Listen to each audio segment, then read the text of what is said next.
ভাঙচুর করছে, সেখানে চেয়ার ভাঙচুর করছে, কারণ সেখানে শুনানি চলছিল।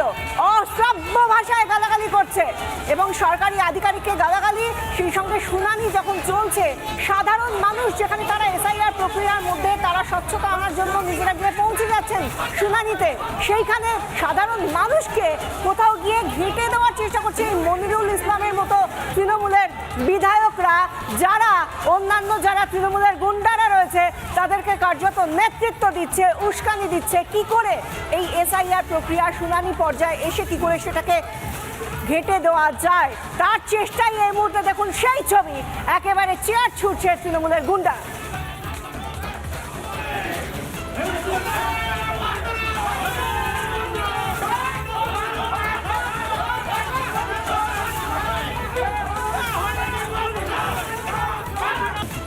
এখন পর্যন্ত মূল অভিযুক্ত গ্রেপ্তার হয়নি কেন, গোটা বাংলার মানুষ জানতে চায়।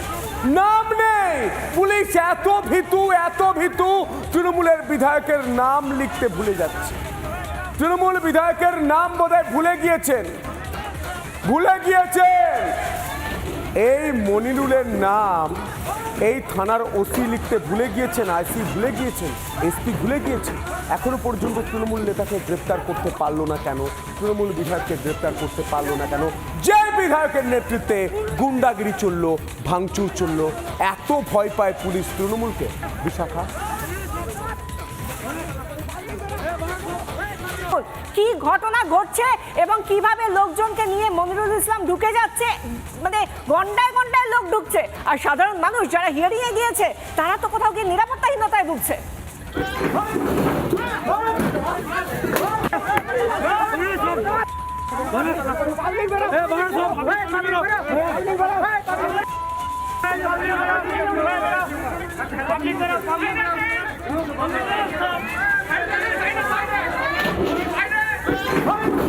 যখন নাম শুনছে তখন উনি বলছেন আপনার কিছু লাগবে না, আর রহিমের যখন নাম শুনছে তখন 14 গোষ্ঠীর ওর খতিয়ান চাইছে। এই দ্বিচারিতার নির্বাচন ফারাক্কার মানুষকে বাঁচাতে গিয়ে যদি গুলি খেতে হয়, মনিরুল ইসলাম আগে গুলি খাবে। আরে আমার 7টা ছেলে আছে না 9টা ছেলে আছে, তোমার দেখান কি আছে? তোমার দেখার কি আছে? নির্বাচন কমিশনার কাগজ আমরা দেখাবো না, ঠিক আছে? মরতে রাজি আছি, সাধারণ করে সেটা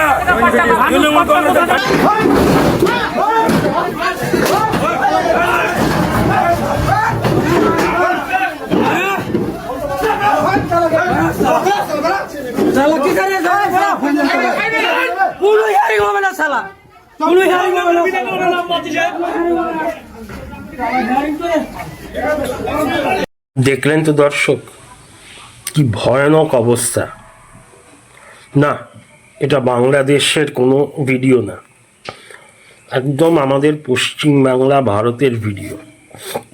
শয়ে শয়ে উন্মত্ত জনতাকে লিড করে নেতৃত্ব দিয়ে নিয়ে গেলেন মনিরুল ইসলাম। কোথায়? ফারাক্কার মুর্শিদাবাদের বিডিও অফিসে,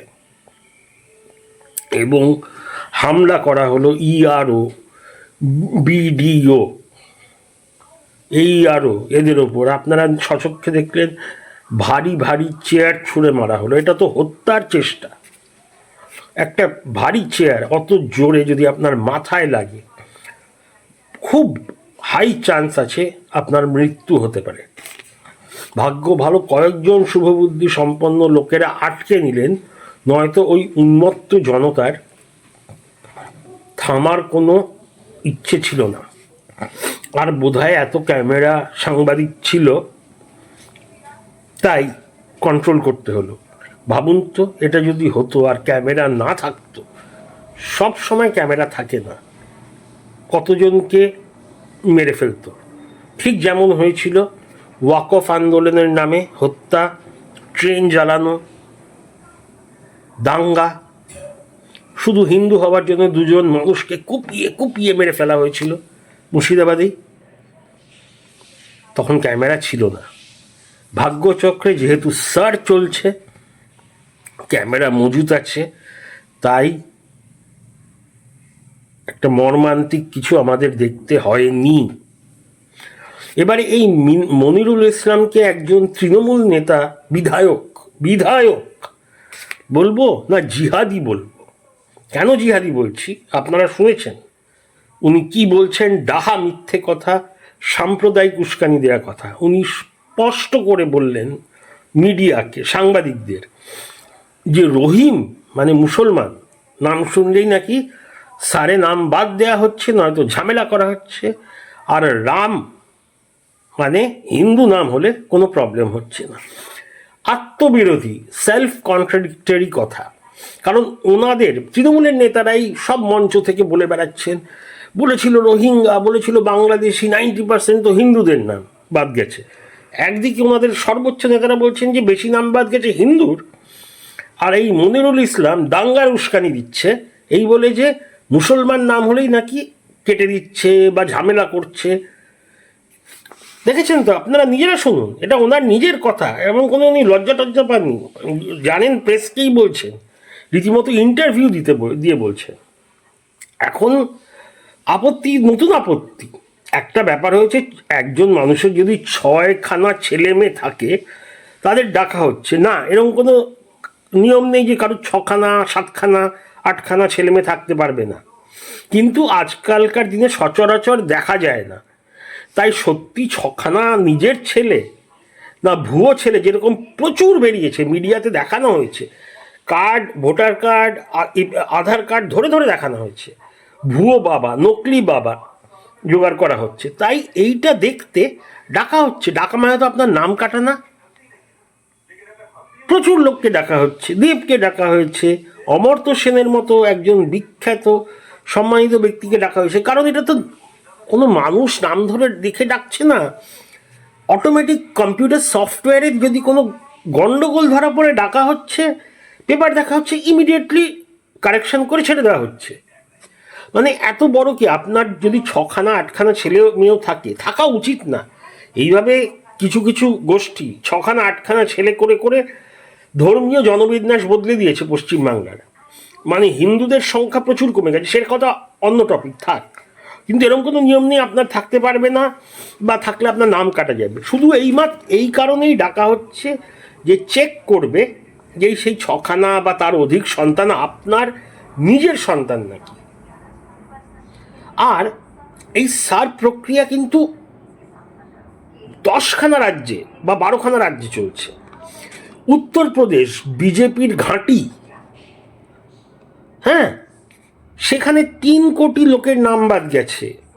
এই যে মমতা ব্যানার্জি, অভিষেক ব্যানার্জি বলে বেড়াচ্ছেন 1.5 কোটি, যদিও আপাতত অফিসিয়ালি 58 লক্ষ, সরকারিভাবে 58 লক্ষ নাম বাদ গেছে খসড়ায়।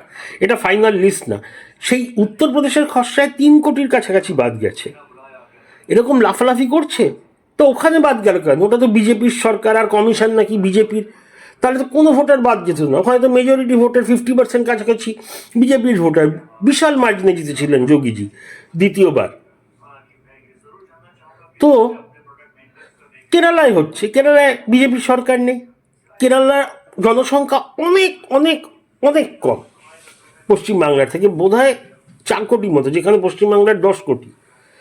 কেরালাতেও 70 লাখ মতো বাদ গেছে। গুজরাট বিজেপির শক্ত ঘাঁটি 30 বছর ধরে, ওখানে তো কোনো নাম বাদ যাওয়ার কথা না, ওখানে আপাতত 75 লাখ গেছে। গুজরাটের পপুলেশন 6 কোটি, পশ্চিমবাংলার 10 কোটি। তা ওখানে নাম বাদ গেলই বা কেন? যদি কমিশনের হয়, বিজেপি যদি ইলেকশন কমিশন যদি বিজেপির কন্ট্রোলে থাকে, আর বাদ যখন গেল ওখানে, তো ওখানকার চিফ মিনিস্টার, ওখানকার বিজেপি এমএলএ এমপিরা এসব করছেন না। আর ওখানে করলে তো কিছু করতেও পারতো না, এতটাই জনসমর্থন ওখানে বিজেপি, কিন্তু সব চুপচাপ চলছে। শুধু পশ্চিম বাংলায় এই সার নিয়ে রোজ ঝামেলা, রোজ মিথ্যে কথা, ভুল বোঝানো হচ্ছে। আগে বলা হচ্ছিল বয়স্ক লোকেদের ডাকা হচ্ছে, যখন কমিশন সব জায়গায় বিজ্ঞপ্তি দিল যে 80-85 বছরের উপরে ডাকা যাবে না, তখন এই মিথ্যেটা বন্ধ করতে বাধ্য হলো। এখন নতুন শুরু করেছে, আবার বলছে কাগজ দেখাবো না। মানে এই মনিরুল একজন বিধায়ক বলছে কাগজ দেখাবো না, মানে সবাইকে দেখাতে হবে।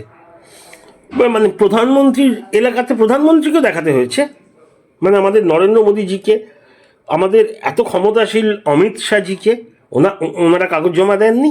আলবাত দিয়েছেন। কাগজ দেখাবো না মানে কোন হরিদাস পাল? কে? টিএমসি করা মানে কি হাতির পাঁচ পা দেখা, যা ইচ্ছা করার লাইসেন্স? বোম মারা, খুন করার চেষ্টা, হ্যাঁ খুন করার চেষ্টা, চেয়ার ছুঁড়ে মাথায় মারা আবার কি? তারপরে হিন্দু মুসলমান অ্যাঙ্গেল টেনে আনছে, লোককে উস্কাচ্ছে। এরম বিশাল একটা মব ভিড় কে নিয়ে ঢুকে গেল বিডিও অফিসে। পুলিশ কি করলো? এত বলা বলির পর রাতে নাকি এফআইআর করে দুজনকে গ্রেফতার করেছে। আরে যে উস্কানি দিল মনিরুল ইসলাম গ্রেফতার হয়েছে, এখনো খবর আছে হননি। এবারে হবেন না কি সেটা আমি ভবিষ্যৎ জানি না, কিন্তু ইমিডিয়েটলি করা উচিত ছিল। ব্যাপারটা হচ্ছে পশ্চিমবাংলায় এমন ব্যাপার হয়ে গেছে, আর কোনো রাজ্যে এটা নেই, সে বিজেপি রাজ্য হোক অবিজেপি রাজ্য হোক, যে তৃণমূলের কেউ, সে কুচো নেতা কর্মী বড় নেতা যদি অপরাধ করে, যতক্ষণ না খবরে শোরগোল হচ্ছে, যতক্ষণ না ওপর থেকে আদেশ আসছে, ততক্ষণ পুলিশ অ্যাকশান নেবে না। মানে আমার আপনার সাথে যাদের ক্ষমতা নেই, যাদের সাথে প্রেস সবসময় থাকে না, কোনো অপরাধ যদি করে তৃণমূল বা শাসকের দল, আর আমরা যাই পুলিশের কাছে, 99% আমরা সুবিচার পাবো না এবং আমাদের প্রাণনাশও হতে পারে। এই অবস্থায় চলছে এখন পশ্চিমবাংলায়। আবার যারা এগুলো বলছে, উল্টে তাদের ধমকি দিয়ে, পুলিশের ভয় দেখিয়ে, গুন্ডাদের ভয় দেখিয়ে চুপ রাখা হচ্ছে। এমন অবস্থা গণতন্ত্রের। আমার কথায় বিশ্বাস করতে হবে না, আপনি একটু প্রতিবাদ করার চেষ্টা করুন শাসকের বিরুদ্ধে, ফেসবুকে কয়েকদিন ভিডিও করুন বা ইউটিউবে করুন, দেখুন কি হয়। মানে চরম রিপ্রেশন, যে হিটলারি রাজ্য হয়ে গেছে আমাদের পশ্চিমবাংলা। আইন কেন নিজের হাতে নেওয়াটা এখন জল ভাত। আর পুলিশকে আমি দোষ দিচ্ছি না, ওরা কি করবে? ওনারা পুলিশ হলেও আমার আপনার মতো মানুষ, চাকরি করছে। পুলিশের সবচেয়ে বড় কর্তারও সাহস যখন হয় না, তো নর্মাল পুলিশ আর কি করবে? খুব খুব খারাপ অবস্থা পশ্চিমবাংলায়। মিথ্যের পর মিথ্যে সরকারি অফিস থেকে বলা হচ্ছে, কোনো যেসব ক্লেম করা হচ্ছে, আজে বাজে ক্লেম, তার কোনো একটা প্রমাণ দিচ্ছে না, একেবারে মিথ্যে কথা বলা হচ্ছে। স্যারের সাথে নাকি এনআরসি সিএ, তাহলে স্যার সব জায়গায় হচ্ছে কেন? আর আরেকটা বড় মিথ্যে বলা হচ্ছে, এটা নাকি 2 বছরে করা হয়েছিল আগের বার, এবারে 2 মাসে। একদমই না, 2 বছরে পুরো ভারতের করা হয়েছিল 2002-এর সারে। পশ্চিমবাংলায় 3 মাসের মধ্যেই হয়ে গেছিল। মানে দেখুন, আপনারা নিয়ে ভিডিওটা একবার ভালো করে দেখুন। মানে আমার ভিডিওটা বলছি না, যেটা অ্যাটাচ করেছি, ওদের ভাষাটা শুনুন, ওদের রোয়াবটা দেখুন। আপনি পারবো 1 মিনিটে অ্যারেস্ট হবে, পেটাতে পেটাতে পুলিশ নিয়ে যাবে। কিন্তু এনারা মানে তৃণমূলের নেতা বিধায়ক সব আইনের ঊর্ধ্বে। বিধায়কের কাজ কি?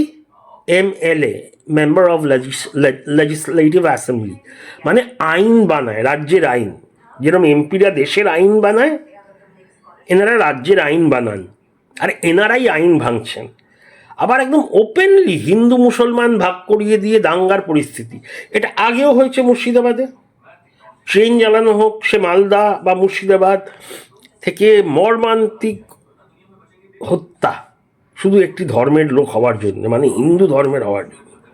আবার কি সেরমের দিকে যাচ্ছে? এরা রাজ্যে আগুন জ্বালাচ্ছে, আর এই কথাগুলো তুলে ধরলে আপনি দোষী। সব কিছু ওরা যা ইচ্ছা করবে, কিন্তু কেউ এর বিরুদ্ধে প্রতিবাদ করতে পারবে না, মিডিয়া দেখাতে পারবে না। দেখালেই হয়ে যায় দালাল মিডিয়া। আরে হোক না দালাল, কেউ বলছে না নিউট্রাল, রিপাবলিক বা TV9 বা ABP নিউট্রাল, কেউ তো বলছে না, যে যেরকমভাবে ভাবুক। কিন্তু খবর যেটা দেখাচ্ছে সেটা সত্যি না মিথ্যে, সেটা তো জাজ করতে হবে। বাংলার প্রতিটি সংবাদ মাধ্যমের রং আছে। কেউ বিজেপি, কেউ টিএমসি, বেশি টিএমসি, বিজেপিরও আছে, একটা দুটো টিম করে বোধহয় CPM-এর জন্য আছে, কিন্তু রং সবার আছে। কিন্তু সেটা ব্যাপার না, ব্যাপারটা হলো খবর যা পরিবেশন করা হচ্ছে সেটা সত্যি না মিথ্যে।